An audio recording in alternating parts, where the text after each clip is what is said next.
तोता और फाख्ता। फाख्ता, बेवला भैया, मुझे नारियल के कुछ छिलके दीजिएगा।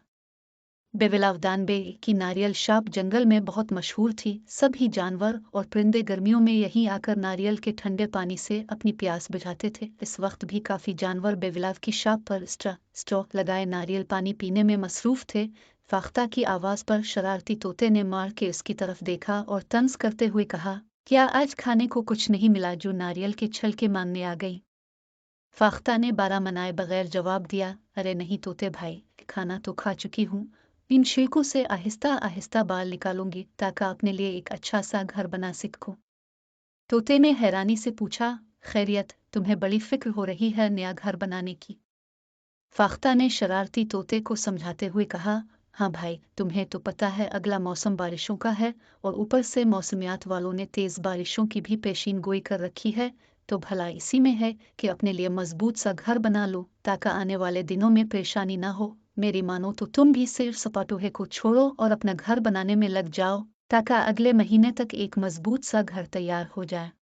फाख्ता बीबी, सर्दी और बारिश ने कौन सा कल ही आ जाना है।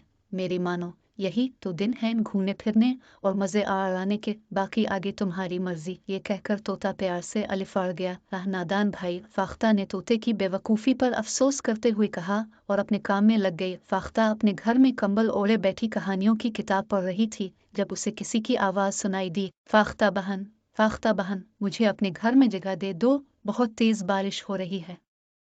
फाख्ता ने बाहर आकर देखा तो तोता बारिश में भीगा डांसिस के मारे बारी तरह कांप रहा था।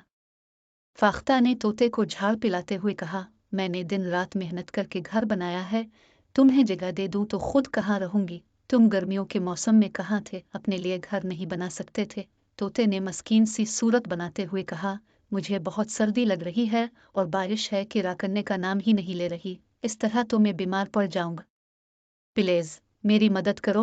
मगर फाख्ता ने इसकी एक नासानी तुम जा सकते हो कहते हुए दरवाज़ा बंद कर दिया। फाख्ता का इनकार सुनकर तोते के तो अपने ही तोते अलिफाड़ गए और इसे पूरी रात बारिश में कांपते हुए ही गुजारनी पड़ी। अब इसको एहसास हो चुका था कि यह सब मेरी सासती का नतीजा है। काश घूमने फिरने के बजाय मैं भी घोंसला बना लेता।